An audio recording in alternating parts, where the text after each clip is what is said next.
started on a journey already with these guys, from Berlin to New York to Canada, and still it's very special for us to be in our hometown with so many people we know sitting here.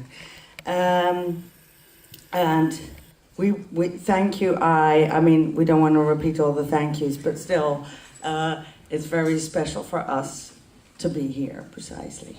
And also we're talking in English, obviously, because the dancers are here with us, and maybe some other people in the room as well. But I'd like to say a big thank you to a very special group of people. Rosanne mentioned them very shortly, but there was a fundraising dinner in the very beginning. It seems like history, ancient history now, but it was when there was no film, there was just a film idea. Thank you.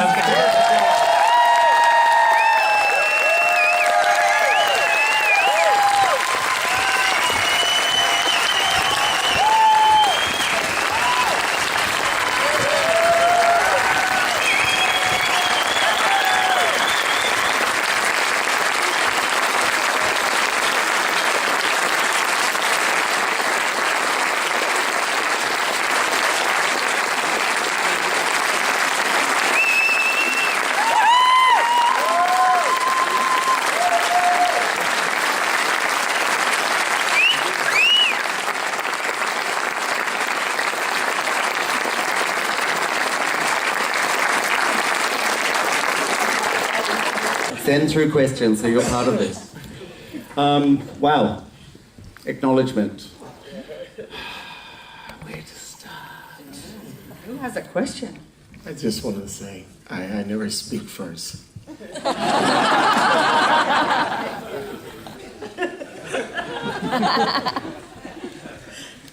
Oh, God. I am so proud of your courage, Slam and Carlton. I'm so proud of you guys for speaking and telling your story. And it goes for everybody, of course. And of course we think Ryan, that's true, but I just want to let you too, you saw what happened at the reunion, dude.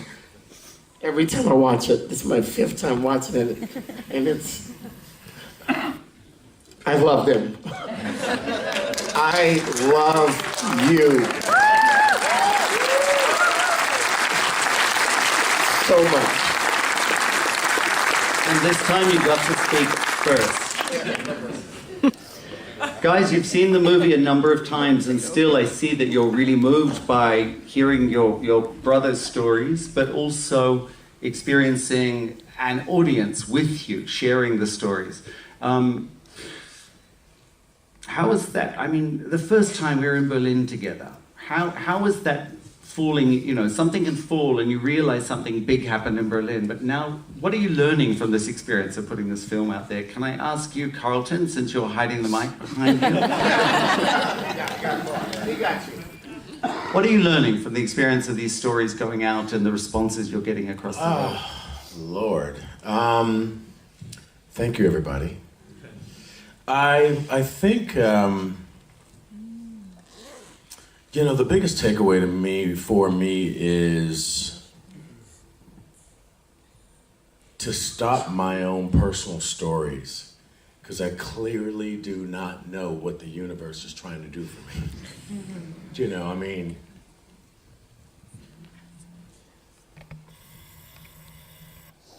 I have a really dear friend that's here, Ginger. Ginger, can you stand up for a second? This is my dearest friend. And she is the first person that ever heard me say I was HIV diagnosed. And, you know, just the fact that, you know, I was diagnosed in 1985, my particular psychology around it, I was riddled with fear and shame for so many years, and you saw the movie and all that. So the fact that, you know, this area that I thought for sure, absolutely would marginalize my life, that God would be strategizing inside of my doubt and my fear and my insecurities and whatever, not knowing if people still cared or if I had any relevance, and that in that exact same time, these amazing freaking angels, for all of us, for, you know, plotting and strategizing on our behalf. And so to think that this thing that I thought would keep my life simple would be the actual thing that would blow me and us up in a way that I'd never experienced just goes to show I don't fucking know what's going on. Let it go. Yeah. Are there questions from the audience? I'm sure there must be. It was Geyer's film idea, and he told me, and I just thought, wow, let's go and do it. And It's an important step, though. It's an important step, though, because I think what we both felt was that in this simple, it was already a bit of a film idea. What happened to those dancers? And there were already promises of the stuff that film funds love. I think, since you haven't said anything, Lewis, maybe, but someone else can jump in. So if Madonna was here tonight, what truth or dare question would you ask her? I would dare her to kiss somebody in the audience. Ooh, we have some great people in the audience. I just want to point out our Minister of Culture, Ms. Yet Kusumar, is here.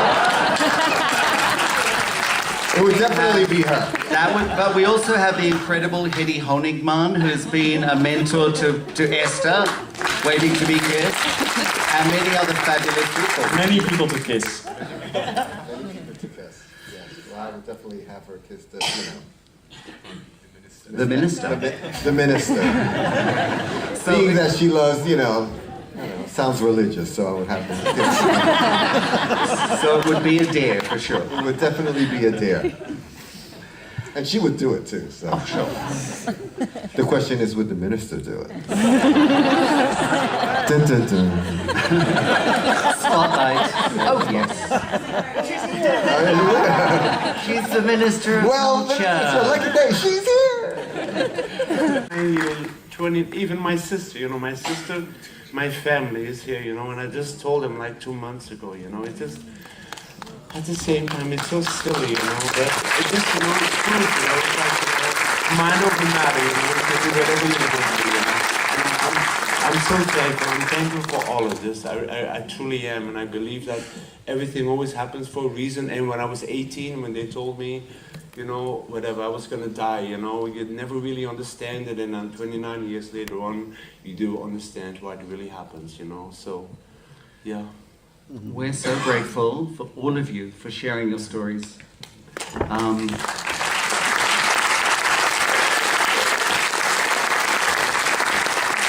think one of the core things about this film that I've experienced a number of times I've seen it is the emotion you guys feel. Many of us, most of us in the audience share that. And it's the journey for all of us. Your journey is the embodiment, I think, of a generation. Certainly my generation, the losses, the pains, the triumphs. And it connects, obviously, to everyone in this room. You had 2 standing ovations. We do need to draw the Q&A to a close, but all I can say on behalf of the audience again is thank you all so much, the directors, you incredible human beings who we've got to know better than some of our best friends, and for all the beauty and the pain and the joy and the triumph. The nice thing about these things is now we actually get to party. Yeah. Thank you.